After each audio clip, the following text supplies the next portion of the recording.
Bonjour, bienvenue dans le cours d'introduction à l'économie. Dans cette séance, nous allons voir qu'est-ce que l'économie. Nous allons parler de l'économie positive et l'économie normative. Et enfin, nous allons voir les branches de l'économie. Pour mes nouveaux étudiants, je vous demande d'abonner à la chaîne et toujours quitter un commentaire pour nous. Ça va nous possibilités pour nous capables d'évaluer la participation si vous pas présent dans la séance en présentiel. Avant de venir avec une définition classique de l'économie, il est important pour nous faire une petite histoire pour nous capable de regarder qui côté économie sorti. Pour nous capable de faire histoire ça, il est important pour nous voir 4 grandes périodes dans l'histoire de l'économie. La première période, c'est la période de la préhistoire, la révolution néolithique et la naissance de l'agriculture. La troisième, l'économie antique et la lente évolution médiévale. Et la quatrième période, c'est la révolution industrielle. Commençons par la période préhistorique. La période préhistorique, c'est la période comprise entre l'apparition de l'homme dans l'humanité et l'apparition des premiers documents écrits.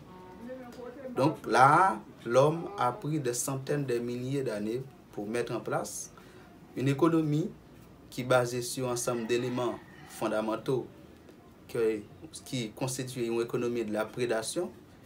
À cette époque-là, l'homme était des nomades, des sédentaires.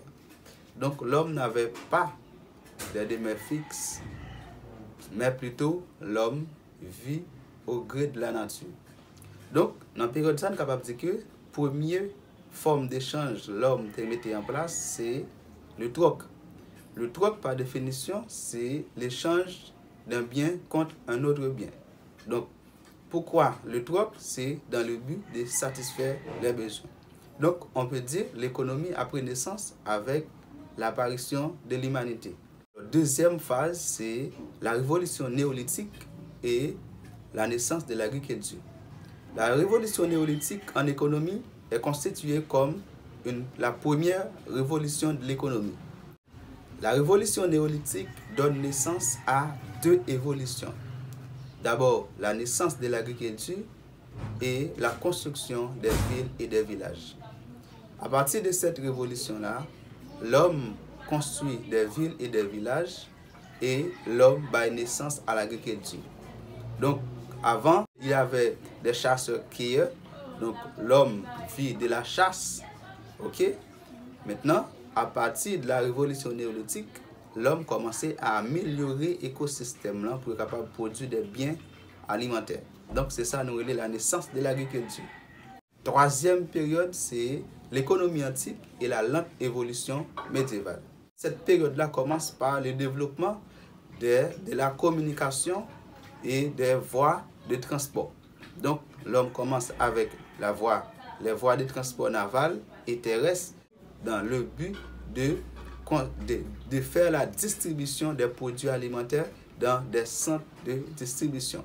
Donc, nous avons dans la période ça, alors nous avons dans la période ça que tu as gagné des centres de distribution des produits alimentaires et tu es vraiment fertile. C'était une économie qui est basée, c'était une économie complètement agraire, c'est-à-dire basée sur l'agriculture. Donc, l'homme construit des moyens de transport comme transport naval et terrestre. Là, on avait des centres de distribution côté que l'homme fait en sorte que gagne la communication entre zones de production alimentaire et côté monio habité. La quatrième phase dans cette histoire, c'est la révolution industrielle. La révolution industrielle est considérée comme l'une des plus grandes révolutions du monde. C'est-à-dire, c'est à partir de la révolution industrielle, on constate qu'on a une économie qui transforme une économie agraire complètement basée sur l'agriculture, comme on a vu dans la période de l'évolution médiévale et la lente évolution médiévale. Maintenant, donc, on a une économie qui passait d'une économie agraire en une économie commerciale et industrielle. Donc, cette révolution-là a commencé en Angleterre vers les années 1700 au niveau de l'agriculture. Côté que, on a commencé à améliorer le mode de production agricole. Nous constatons qu'il y a agriculture qui est mécanisée, ok, ou encore une agriculture capable de agriculture qui est motorisée tout, côté moyen yo produit yo commencer à améliorer yo. Et ça va transformer de pays en pays qui va le faire que pour gagner des grandes chaînes de production agricole, nous constater la création d'industries par exemple, industrie de production. Donc nous pas gagner une économie forcément agréable encore, mais une économie industrielle et commerciale. Maintenant, allons par la définition de l'économie. L'économie vient du grec de deux mots, oikos. Oikos qui signifie maison et nomos. Et nomos qui signifie gérer, administrer, ordonner. On peut dire que l'économie, c'est la gestion des choses d'une maison. Ça, c'est une définition fermée. Mais avec l'évolution de l'économie dans le temps, quand nous voulons parler de la gestion, de l'administration des choses d'une maison de nos jours, on parle de l'économie ménagère. L'économie ménagère de nos jours est une discipline parmi tant d'autres disciplines qui viennent au niveau de l'économie. Avant le XVIIIe siècle, on parlait de l'économie politique. Ok, donc le terme a été inventé par Antoine de Montchrétien. À cette époque, la seule préoccupation des économistes, c'était de conseiller au roi, aux dirigeants sur la bonne marche du gouvernement.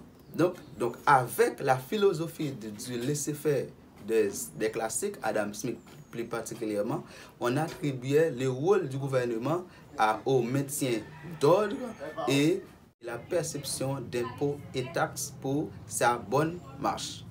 À partir du XVIIIe siècle, avec le paradigme néolibéral formulé par Adam Smith, qui est le père de l'économie moderne, l'économie devient science. L'économie devient science, c'est avec l'ouvrage d'Adam Smith à cette époque, en 1776, intitulé La recherche sur la nature et les causes de la richesse des nations.